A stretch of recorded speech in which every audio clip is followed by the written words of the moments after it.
Bom dia, sejam bem-vindos a mais um episódio do podcast aqui do nosso programa da Associação Comercial, Industrial e Agropecuária de São Mateus do Sul. Estamos aqui com uma galera em peso, né, dessa vez, e a gente está formatando, na verdade, né, um novo programa aqui. A gente está fazendo uma série onde a gente vai falar sobre um tema muito importante para os nossos empresários, que é sobre a reforma tributária. Temos aqui o Felipe, seja bem-vindo, Felipe, novamente. Bom dia, presidente. Bom dia, doutor Natan. Doutor... Texto full peito. E hoje a gente vai atender um assunto aqui, doutor Anderson, né? Dá para falar. Que é um assunto que ele é importantíssimo para o nosso momento, ele está chegando, ele já, na verdade, já é uma realidade, né? Já está batendo na nossa porta aqui. A gente está gravando antes de virar o ano, né? Mas vai ao ar quando virar o ano 2026. Reforma tributária na prática, impactos reais para os empresários. Então, doutor Natan, doutor Anderson, sejam muito bem-vindos aí para discutir esse assunto, nada mais, nada menos, vocês com um gabarito alto para falar sobre o tema, né? Show de bola. Bom dia a todos, os nossos ouvintes e telespectadores. Presidente, Ramon, Felipe, nosso vice-presidente, Anderson, tenho um enorme apreço, viu? É uma honra ombreal, né, estar aqui lado a lado, podendo participar desse evento que é de extrema relevância, como muito bem pontuado pelos nossos hosts aí, né? Então, não sou tão aplicado, tão organizado como o nosso colega contador, que é um exemplo para todos os colegas de classe e para as outras profissões aí, mas eu espero poder contribuir dentro das minhas limitações técnicas. Então, bom dia a todos. Bom dia, presidente, Felipe, doutor Natan, que também eu sempre falo, né, e tenho uma admiração pelo trabalho e pela pessoa como ele conduz, né, o dia a dia dele e a forma técnica como ele sempre auxilia, né. E, né, bom dia a quem está nos ouvindo, os associados da Associação Comercial, né. E eu fico muito feliz, muito honrado de receber o convite de estar aqui com essa turma aí que eu tenho uma consideração gigantesca, né?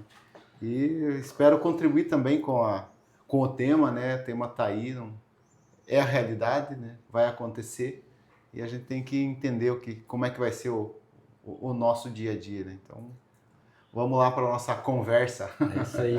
Eu acho que até para a gente alinhar, né, certinho, a ideia é que a gente faça vários episódios, né, como a gente havia comentado, né, esse é só o primeiro, né, onde a gente vai fazer uma introdução ao tema, conversar um pouquinho, né, falar linhas mais gerais, mas a ideia é que a gente tenha vários episódios para ir tratando de assuntos específicos, né, da reforma tributária, que, como já foi colocado aqui, precisamos, né, nos inteirar realmente para que, né, que a gente esteja preparado para o que tem por vir aí, né?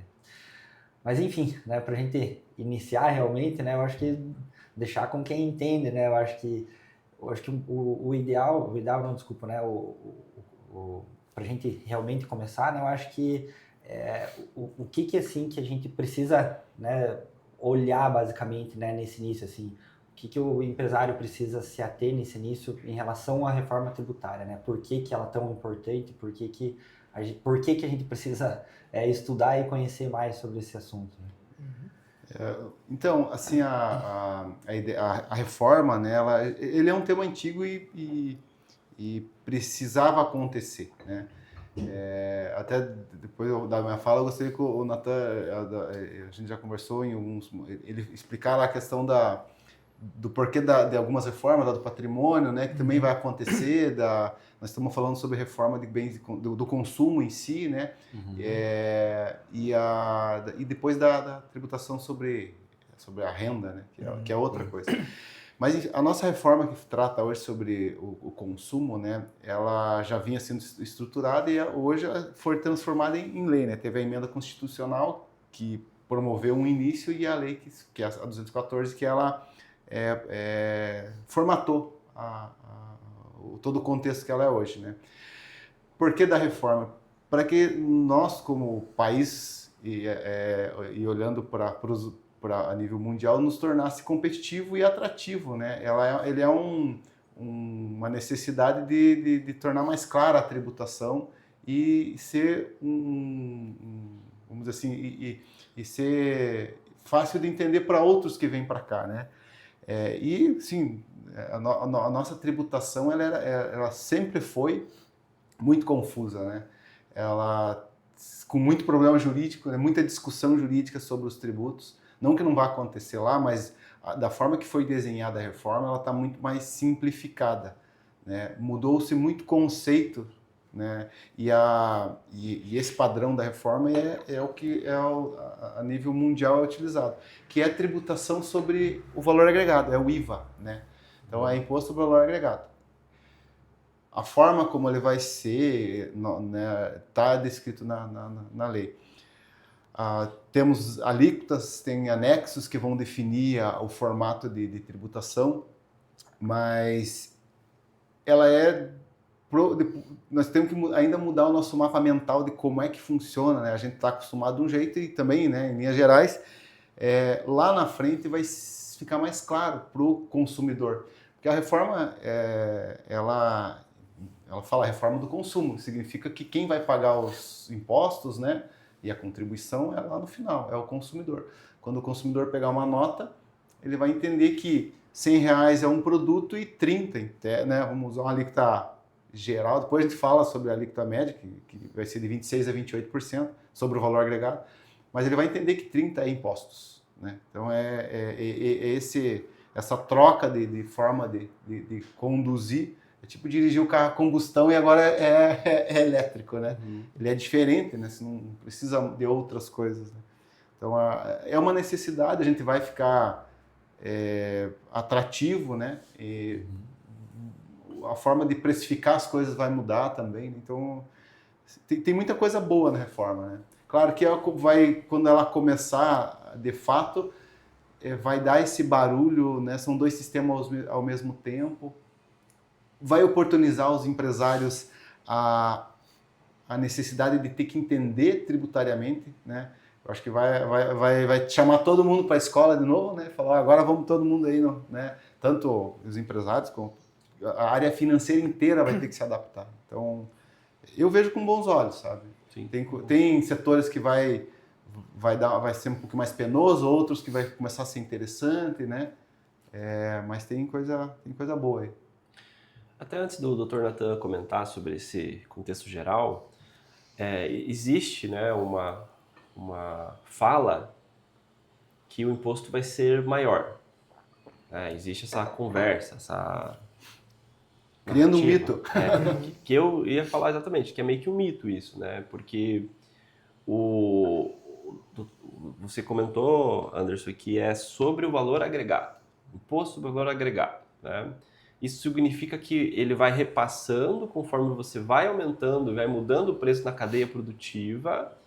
Você deixa, então, de pagar toda a cadeia, que às vezes acontecia, né? Você está aqui no meio da cadeia, você tinha que pagar tudo para trás, né? E você vai pagar só do último contato, né? Eu comprei do distribuidor, eu vou pagar o imposto de valor agregado sobre o meu último transação, chama assim, a última transação. O efeito financeiro é esse. Isso, exatamente. O efeito financeiro é esse. Visto que o Anderson vai chegar no ponto da não cumulatividade, até para falar depois em linhas um pouco mais específicas como que funcionará o sistema de débito e crédito, né? Uhum. Mas a lógica do sistema é essa. Até, só dando um passinho para trás para chegar novamente nesse ponto, em relação ao nosso sistema tributário, como o Anderson tinha comentado, em princípio nós trabalhamos com 3 grandes bases de incidência: patrimônio, renda e consumo. Essa é a reforma, nesse primeiro momento, né, a reforma do consumo. Estamos passando por uma reforma de renda, a Lei 15.270, que é a lei da tributação dos altos rendimentos, da pessoa física, etc., é um passinho da reforma sobre a renda também. E temos também, já em andamento, mas existem outras propostas também de reforma de tributação sobre patrimônio, que são os passos da reforma de tributação sobre ITBI, TCMD, etc. A reforma de consumo, ela é curioso porque desde quando eu estava nos bancos acadêmicos da graduação ainda se falava sobre ela, e eu tinha quase certeza que ela nunca ia sair. Porque, nossa, tínhamos ali, eu acho que, sei lá, 8, 9 projetos de reforma tributária, alguns até representantes do nosso estado do Paraná, né? Caminhava um pouco, voltava, caminhava um pouco, voltava, porque o nosso sistema tributário ele é extremamente complexo, ele é um emaranhado que envolve as 3 esferas da federação. Então, é difícil agradar a todos, em especial por conta dos impactos que isso geraria em aumento ou queda da arrecadação. Então, é muito difícil acomodar isso, né, financeiramente, todos os entes políticos. Nesse caso específico, inclusive, particularmente, foi uma surpresa, se logrou êxito em obter essa aprovação, mas eu destaco, não é, pelo menos de princípio, ou a ideia inicial dela, não é redução de carga tributária. É simplificação, como o Anderson pontuou, porque um dos problemas que se discute hoje no âmbito internacional acerca do Brasil, por incrível que pareça, não é a carga tributária, é a complexidade do sistema tributário e a falta de segurança do nosso sistema tributário. A carga, obviamente, ela é extremamente pesada para o nosso contexto, né? Em princípio, pelo retorno que a gente tem do Estado, né? Mas não é o ponto nevrálgico, assim, digamos, da nossa perda maior de competitividade. Então, ela focou, obviamente, tem umas matérias que visam ali uma redução de carga tributária em alguns setores, para algumas pessoas em específico, para alguns consumidores específicos, como cashback, esses outros mecanismos, mas a ideia geral foi simplificação e busca de neutralidade.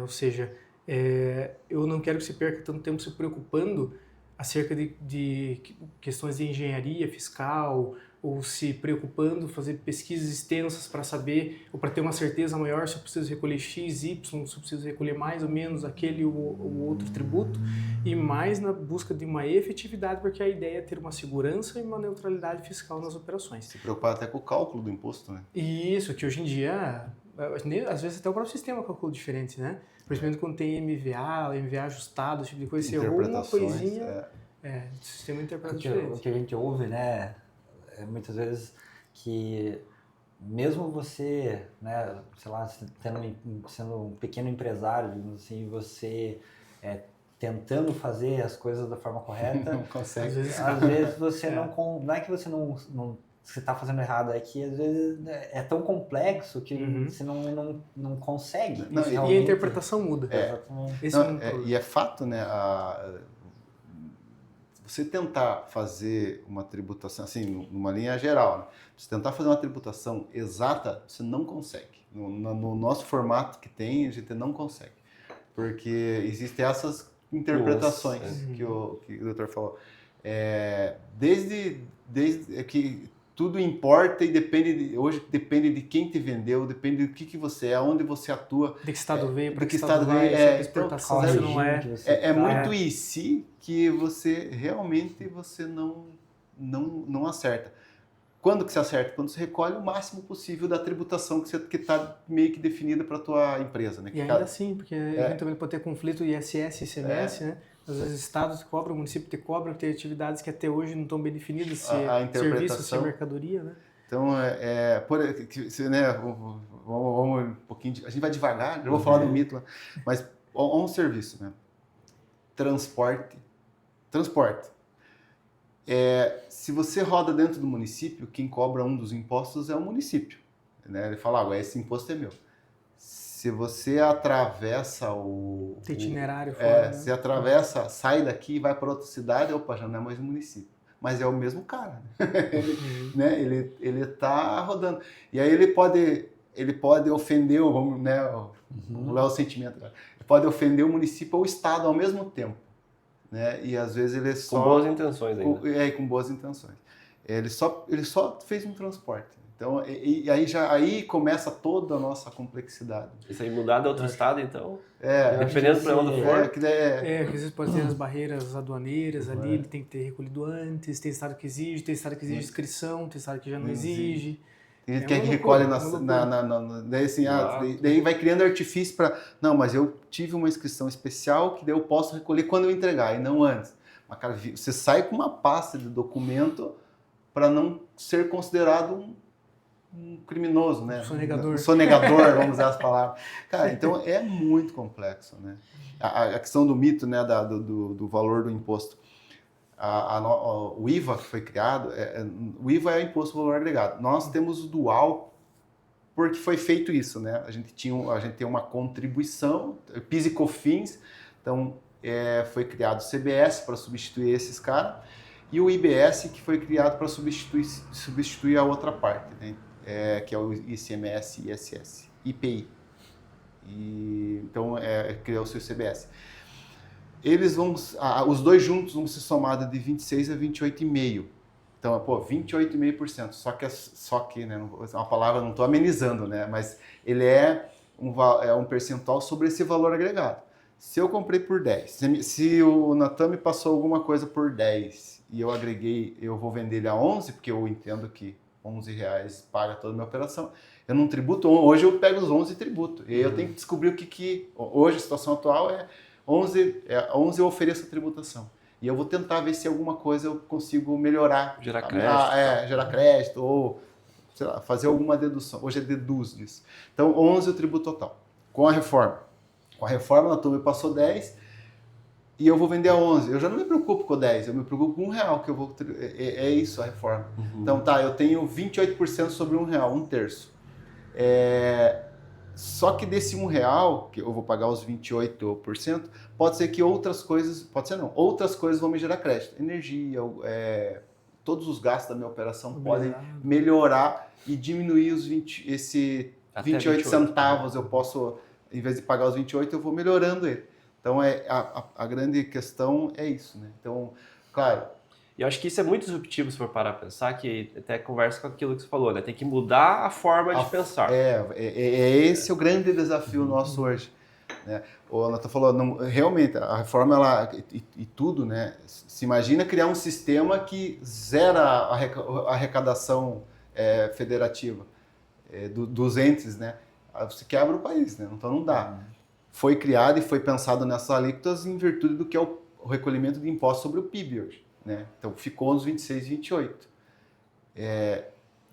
Não sei se está aqui, né? Mas ele na nossa colinha, né?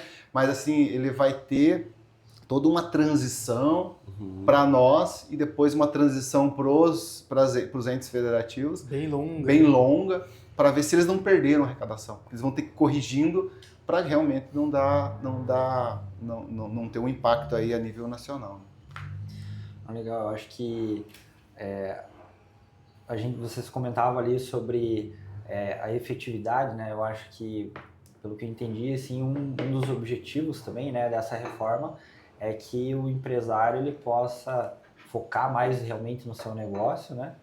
E não se preocupar, digamos assim, tanto se ele ter tantas interpretações, se ele está recolhendo imposto da forma correta, se ele está, né, emitindo lá os documentos da forma correta. Eu acho que, né, pelo que eu entendi que vocês comentaram, que essa efetividade seria isso, né? Um dos objetivos dele seria ele se preocupar realmente em vender, em produzir, em fazer o que ele faz, né? E não se preocupar tanto assim com né, se ele está fazendo tudo certo ou não. Com essa, como você falou, com essa engenharia fiscal, né?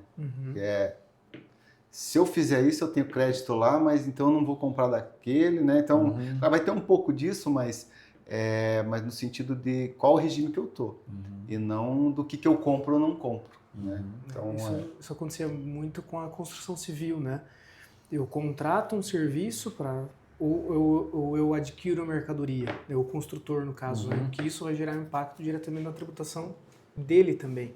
Então, eventualmente, ele acabava indo por um caminho menos efetivo do ponto de vista técnico, mas porque isso seria mais econômico do ponto de vista fiscal. E isso eu estou dizendo algo mais consciente, né? Mas um dos problemas que a gente tinha, eu volto na questão da complexidade, era quando isso acontecia de forma nem tão consciente, como, por exemplo, quando existia divergência de interpretação de incidência tributária, que aconteceu por muito tempo, o STF acabou decidindo isso, na tributação de software, né? Por exemplo, o SaaS, Software as a Service, né? Software é uma mercadoria ou é um serviço? Não é uma pergunta muito fácil. O STF demorou anos para decidir isso aí, né? Até porque quando ele começou a decidir, a gente comprava o software naquele CDzinho que vinha na caixinha. Quando terminou, a gente utiliza em tempo real com upload e download, né? Você não é dessa época, né? Você leu sobre isso. Eu comprava em disquete. Você vai no mercado, compra uma caixinha. Era uma caixa de da disquete Microsoft. para o programa. O A ou B, né? Caixa, Que tinha aquele vários, grandão. tinha vários disquetes. Tinha a então, sequência de instalação, plugava. A, B, C. Não, e tinha o disquete A e o B, né? Acho que tinha aquele bolachão daquele tamanho assim, né? Você já foge da calçada. Mas enfim, olha o tamanho da complexidade, né? Porque nem quem era o, entre aspas, prestador ou fornecedor sabia. Se nem quem está me prestando sabe como é que ele vai ser tributado, imagine eu que estou adquirindo. Como que isso chega para mim? Isso me gera crédito, não gera? Quanto que gera, não gera? Então eu tinha que combinar com ele para saber qual que era a interpretação dele, para saber como que isso chegaria para mim. E isso na tentativa de recolher de forma correta, porque de fato ninguém sabia. E os municípios cobravam, estados cobravam e o contribuinte, seja o fornecedor, seja o tomador, né, ficava naquela, e agora, o que eu faço? Como é que eu vou agradar os dois? Não tem. E, obviamente, isso chegou a um ponto que foi até o STF e acabou sendo decidido, mas por interpretação, né? Mas imagina o custo disso, né? O custo disso durante Para todo você o tempo. ter né? uma interpretação. O risco, né? O risco que isso passou durante todo o tempo. Então, qual que é a lógica? Hoje, numa situação dessa, eu não vou precisar discutir se é serviço ou se é mercadoria. Vai ser tudo tributado igual. IBS e CBS vão incidir de forma, digamos assim, planificada, né? O que vai mudar são os setores, setor da saúde, ou eventualmente se é um item de cesta básica, por exemplo, né? Mas a ideia é que seja serviço, seja mercadoria, tudo incida da mesma forma. Então não preciso me preocupar, né? Se eu estou tributando da forma correta, não preciso discutir com o Estado. Não tem mais classificação, né, de separar o que é mercadoria e serviço. Isso. Né? Hoje nós, dentro das complexidades nossas, nós temos que separar o que é serviço e mercadoria. Eu tinha uma frase, não sei de onde. ainda é industrializado. Que é diferente. Eu brincava que, quando ia explicar algumas coisas para os clientes, falava que a gente pode vender duas coisas, né? Serviços ou produtos. Sonhos a gente não consegue. Hoje já não dá, não é mais assim que materiais, que é o imateriais.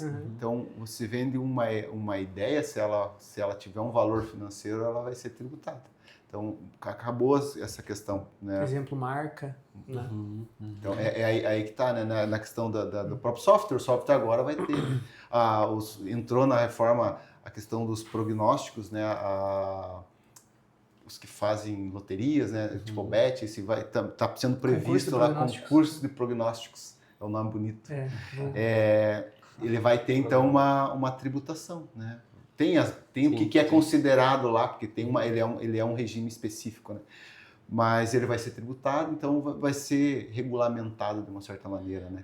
Um assunto que a gente vai discutir, e até onde eu sei, essa reforma ela também busca resolver, é a questão da guerra fiscal.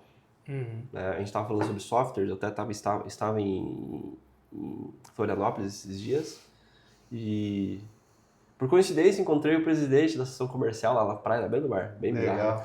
E ele me falou um dado que Florianópolis recolhe mais imposto, que eu acho que é o ISS, né? Sobre empresas de software do que do próprio turismo. Por quê? Porque em Santa Catarina existem incentivos para empresas de software. Então tem empresas bilionárias, unicórnios inclusive em Florianópolis, como por exemplo a RD Station, né? Eu comento isso porque eu sou da área de tecnologia, né? E como que a reforma busca resolver esse desafio aí de vem para cá que é melhor, né? Como é que essa negociação? Então, os grandes pontos da reforma que vai mudar esse jeito nosso de pensar a operação, e por isso de um planejamento longo que os entes, né, eles têm até 2070, que nós estávamos falando, para ver se eles não tiveram um prejuízo, porque vai mudar a tributação na operação, não é mais na origem, é no destino. Então recolhe-se impostos aonde chegar o produto, que é o consumo, né? Se sai um produto daqui e vai lá para o Nordeste, o imposto vai ficar lá. Então, esse é o primeiro fato. Muda todo o jeito de fazer as coisas. Acaba a guerra fiscal porque, assim, quem está comprando que vai pagar. Não tem como quem está vendendo tentar ficar com uma parte, sabe? Que hoje é assim, né? Racha, divide, faz um monte de coisa. Então, esse é o primeiro, é um dos pilares. E essa, né, falando respondendo a tua pergunta, é esse. O outro ponto importante da reforma é essa não cumulatividade plena. Então, tudo que eu compro me gera crédito. O crédito é financeiro, né? O crédito que a gente tinha antes era escriturário, né? Você dizia assim, eu comprei tanto, e eu anoto numa conta um valor de crédito. Daí tem que fazer uma análise. Hoje não. Você me vendeu um produto, pagou lá, né? Tem outras questões, mas digamos que está recolhido o teu imposto, se pagou R$10 de imposto nessa operação, está pago, eu paguei, né, porque eu estou comprando o teu produto, então esse R$10, opa, esse aqui é meu, está na minha conta com a receita, não importa a minha venda, eu tenho esse crédito, então é crédito pleno, né? Vai acontecer nas exportações ou quando vai vender para a Zona Franca de Manaus e áreas de livre comércio, se você vender para lá vai estar zerado, mas tudo que eu adquiri, que me gerou crédito na minha conta, fiz todas as minhas compras de fornecedores, tenho R$100 mil lá desse crédito financeiro. E minha venda inteira foi para um lugar que estava, ou exportei, ou foi para lugares que estão incentivados, Zona Franca. Não tenho tributação lá, porque o destino não vai ter essa, né, nesse caso, nesse exemplo específico, aquele destino não tem tributação. Eu tenho meu 100 mil, porque é crédito pleno. Então, essa é a grande mudança. Para as áreas que eu vender, que eu tenho meu débito, aí eu uso esse crédito para diminuir. Então, esse é o mindset que vai ter que ser mudado, né? A gente vai ter que aprender a entender isso lá. Se puder só, assim, um exemplo, assim, eu acho que um exemplo mais prático, assim, digamos assim, de como é hoje, bem basicão, assim, só pra gente ter como seria hoje e dessa mudança, só pra gente entender hoje, né, o calcular hoje... Vou falar de um exemplo mais básico, assim, porque a gente sabe que existem mais, né, várias possibilidades, digamos assim. Sim, acontece. De guerra fiscal? Da tributação. Como é que funciona? Como que é hoje, por exemplo, como que é hoje a tributação e como que ela vai ser, né? Por exemplo, vamos pegar um regime, que o Simples Nacional, ele você tributa o teu faturamento, então ele é um benefício. Simples, na verdade, né? A regra é um benefício fiscal que você pede, inclusive, para você estar com eles, tem que estar tudo em dia, né? Regime unificado. Se junta todos os impostos e recolhe uma guia. Mas um regime normal, né, um presumido ou um real, eu calculo, eu pego lá, vou vender qualquer mercadoria, né? Eu tenho que... os impostos vão ser sobre o faturamento, né? Então, eu vou ter um débito total calculado, depende da atividade, mas ele calcula... Vou pegar um produto qualquer, e vamos usar as alíquotas máximas, né? Eu pego um produto e vendo para qualquer pessoa, e ele tem lá os 19,5% de ICMS, tem PIS, COFINS, né, que dá 9,65%, 9,25%, e se a minha operação der lucro, eu tenho os outros impostos, né? Então, aí já passa aí dos 30%, né? Arredondando 30%. Então, a minha tributação é direta. Eu pego os R$100 e já tenho R$30 inteiro de tributação. Depende de quanto que eu tenho na minha compra de crédito, vou falar assim. Então, pode ser que eu tenha um crédito que supra os meus 30 ou não, né? Mas eu nessa operação eu já claro, resumo o mês e já tributo. Né? Mais ou menos nesse sentido. Na reforma tributária, eu vou vender como eu falei, eu vou vender o meu produto pelos mesmos, os 30, né? Os 10, vai dar os 28,5 na venda, só que aí eu tenho crédito naquela entrada lá. E eu não tributo os 10, eu tributo só o que é o agregado de valor. Então, vai diminuir, né? Nesse sentido, ele diminui um pouco. O ideal é a gente ter tem números, você fala assim, eu sempre gosto de demonstrar em números, né? Tem É que a real que tem hoje... um quadrinho aqui pra gente desenhar, né? Você vê que a complexidade hoje é tão grande que é até difícil dar um exemplo. E é verdade, porque é tão técnico, porque vou dar um exemplo que o Anderson estava comentando, de crédito de PIS e COFINS. É um crédito que a gente chama tax on base, que para eu me acreditar não depende que foi o quanto de tributo que foi pago na operação da minha aquisição. Existem regras para que eu calcule quanto que eu tomo de crédito. E ICMS e IPI, a gente aplica uma regra que a gente chama de método tax on tax, ou seja, daquilo que foi pago de tributo, na operação de compra, uma parte eu vou tomar de crédito. Então, são várias regras, até mesmo para a gente entender como é que funciona dentro de uma regra maior que a gente chama de não cumulatividade.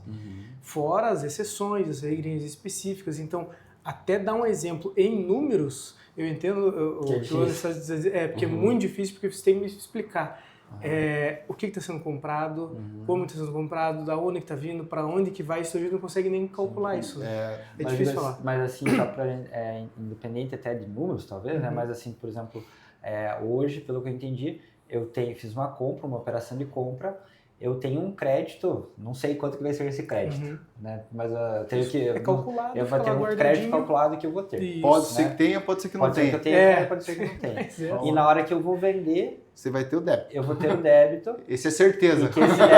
E esse débito vai ser devido baseado no valor que eu vender. No total. No meu faturamento. Aí eu olho quanto que eu tinha anotado, que eu tinha de crédito e abato. o quanto que eu tenho de débito na venda, e se eu tiver mais débito do que crédito, eu pago. Se eu tiver mais crédito, fica acumulado esse crédito para mim. Perfeito, é isso aí. E uma hoje... coisa que vai ser simplificado muito é a forma dessa não cumulatividade, como o apuros créditos. Que hoje o sistema é bem complexo e vai ser bem simplificado por conta da não cumulatividade plena, que praticamente tudo vai ser tributado igual, praticamente tudo vai me dar crédito igual também. Então eu não vou precisar, eu já falei tax on tax, né, método subtrativo direto, a gente fala o tax on base subtrativo indireto, eu não vou precisar ficar fazendo um monte de cálculo, ainda vou ter alguns, né? Bastante. Mas não vai ser, vai ser mais claro os cálculos.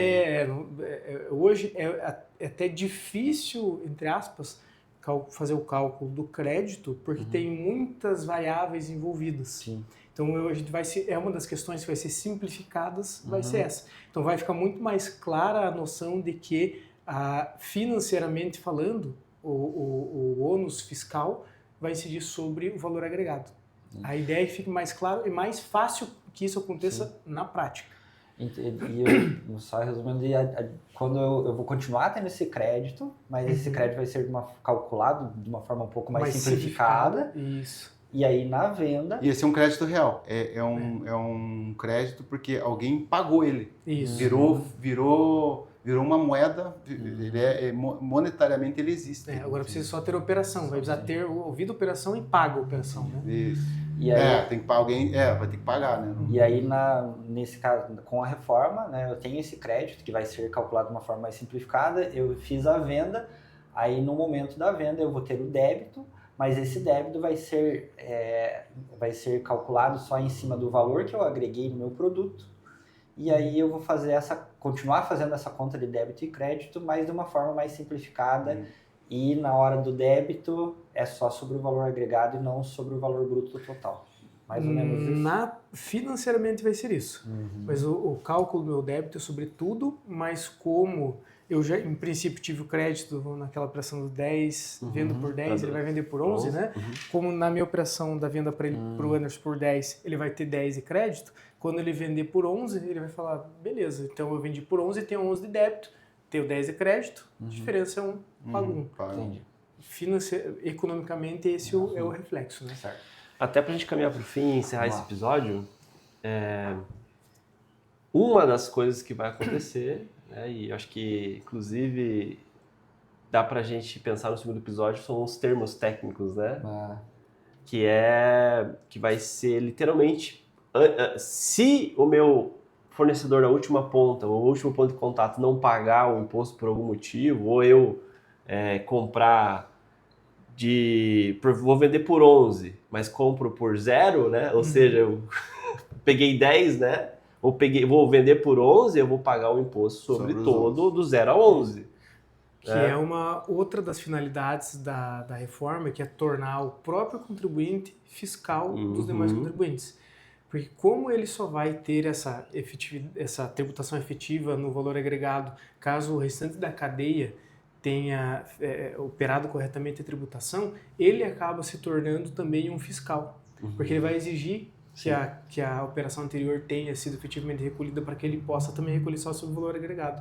Que é uma ideia, né, de tornar todos fiscais de todos, né? E daí vai ter como é o split payment? Split payment. Split payment. Payment, né? Não é bank, né? Que é uma questão que o valor vai chegar só já líquido, digamos assim. Já líquido. Acho que vocês querem falar já disso? Não, vamos falar pro próximo episódio, que a gente já está no nosso primeiro tempo. Então, eu acredito que dá pra gente seguir pro próximo episódio só com termos... Tentar gabaritar aqui um glossário. Estamos no alinhamento ainda, né? Fechou? Então, Isso aí. até o próximo episódio. Até mais, pessoal. Até mais. Valeu.